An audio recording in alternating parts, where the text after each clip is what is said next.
Welcome to ST education. இன்னைக்கு நம்ம என்ன பார்க்க போறோம் அப்படின்னா 10th ஸ்டாண்டர்ட்ல 7ஆம் பாடம் எடுத்துக்காட்டு 7.31 தான் பார்க்க போறோம். நம்ம ஆல்ரெடி நம்ம சேனல்ல வந்து 10th ஸ்டாண்டர்ட் பசங்களுக்காகவே 5 மார்க் இம்பார்ட்டன்ட் क्वेश्चन ஒரு சீரிஸ் வந்து ஸ்டார்ட் பண்ணியிருக்கிறோம். ஸோ அந்த நம்ம சேனலுக்கு இப்போதான் நீங்க புதுசா வரீங்க அப்படின்னா ஜஸ்ட் அந்த பிளேலிஸ்ட்டை போய் செக் பண்ணிட்டு நம்ம சேனலை சப்ஸ்கிரைப் பண்ணி லைக் பண்ணி அப்படியே உங்க ஃப்ரெண்ட்ஸுக்கு ஷேர் பண்ணுங்க. சரி வாங்க இன்னைக்குள்ள வீடியோக்குள்ள போகலாம். இன்னைக்குள்ள வீடியோ என்னதுன்னா எடுத்துக்காட்டு 7.31. ஓகேவா? 6 சென்டிமீட்டர் ஆரமும் 15 சென்டிமீட்டர் உயரமும் கொண்ட ஒரு உருளை வடிவ பாத்திரம் முழுவதுமாக பனிக்கூழ் உள்ளது. ஓகேவா? அந்த பனிக்கூழானது கூம்பு மற்றும் அரைக்கோளம் இணைந்த வடிவில் நிரப்பப்படுகிறது.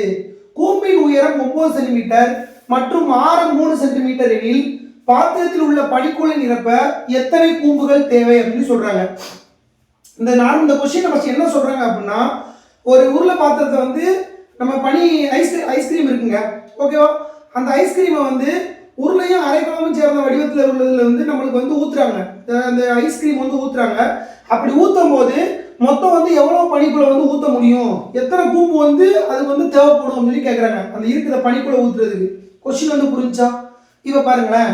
கொடுத்த டேட்டா வச்சு என்னென்ன கொடுத்துருக்காங்க ஃபர்ஸ்ட் பாருங்க. முதல்ல என்னென்ன கொடுத்துருக்காங்க? உருளை ஒன்று கொடுத்துருக்காங்களா? வேற என்ன கொடுத்துருக்காங்க? கூம்பு கொடுத்துருக்காங்க. வேற என்ன கொடுத்துருக்காங்க?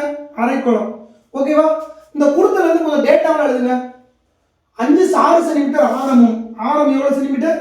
6 சென்டிமீட்டர். ஓகேவா? வேற 15 சென்டிமீட்டர் உயரம் கொண்ட 15 சென்டிமீட்டர் உயரம் கொண்ட உருளை வடிவ பாத்திரம். அப்போ உருளைக்குள்ள டேட்டா முடிஞ்சா? இப்போ அதுக்கு அடுத்து அந்த பனிக்கூழானது கூம்பு மற்றும் அரைக்கோளம் இணைந்த வடிவத்தில் நிரப்பப்படுகிறது. கூம்பின் உயரம் 9 சென்டிமீட்டர். கூம்பின் உயரம் எவ்வளோ? 9 சென்டிமீட்டர். ஓகேவா? மற்றும் ஆரம் எத்தனை சென்டிமீட்டர்? 3 சென்டிமீட்டர். மற்றும் ஆரம் எத்தனை சென்டிமீட்டர்? 3 சென்டிமீட்டர். ஓகேவா? இங்க கூம்பும் அரைக்கோளமும் இணைஞ்ச வடிவத்தில் இருக்கு. அப்போ கூம்புக்கு 3 சென்டிமீட்டர்னா நம்ம ஆரம் அரைக்கோளத்துக்கு எத்தனை சென்டிமீட்டர் தான் இருக்கும்? 3 சென்டிமீட்டர் தான் இருக்கும்.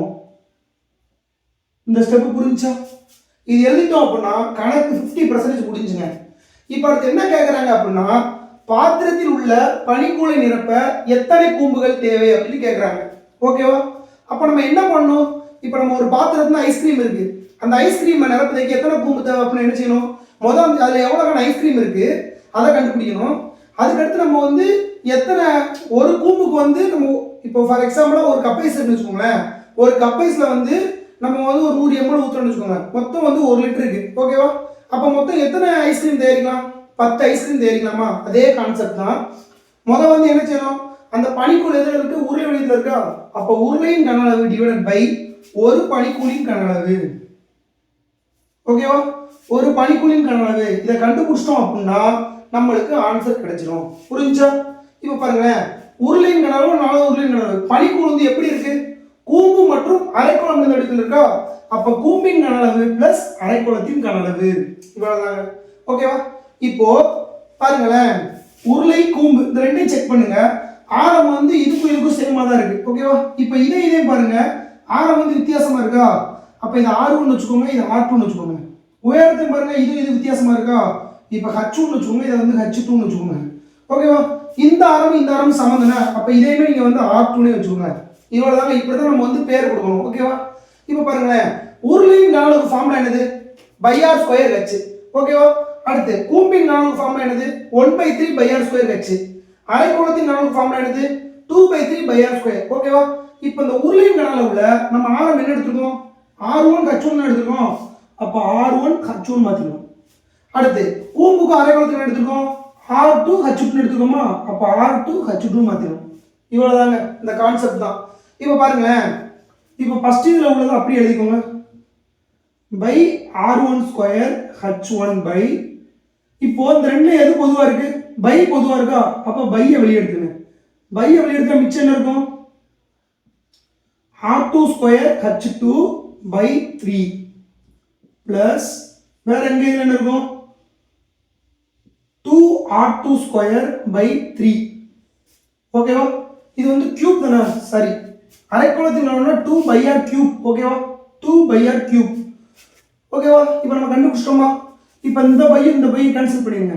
இப்போ மிச்சம் என்ன இருக்கும்? R1² H1 இருக்குமா? R1 ஓட மதிப்பு எத்தனை? 6 தானே?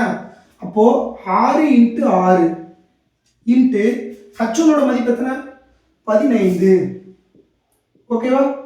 டிவைடட் பை R2ஓட மதிப்பு என்னது 3 தானே.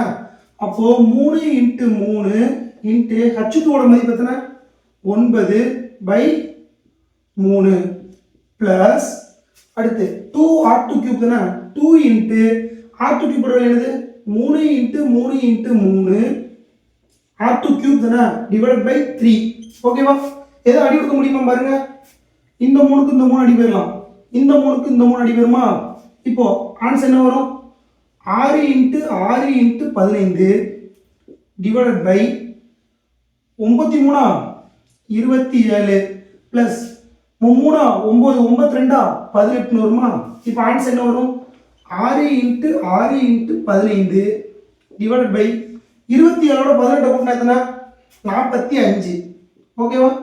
1 15 45, 1 15 15, 3 15 45, 1 3 3, 2 3 6.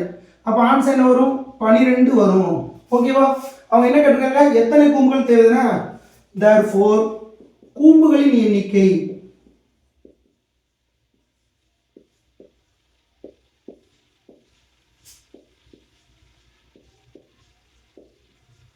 கூம்புகளின் எண்ணிக்கை ஈக்குவல் டு 12 கூம்புகள்.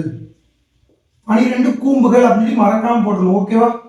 இவ்வளவுதான் இந்த கொஸ்டின். இந்த கொஸ்டின்ல வேற எதுவுமே கிடையாது. அவ்வளவுதான் கைஸ், கணக்கு முடிஞ்சிருச்சு. இதை தாண்டி இந்த கணக்குல வேற எதுவும் டவுட் இருந்துச்சு அப்படின்னா கமெண்ட் பாக்ஸ்ல கமெண்ட் பண்ணுங்க. அவ்வளவுதான் கைஸ். தேங்க்யூ ஃபார் வாட்சிங். தேங்க்யூ.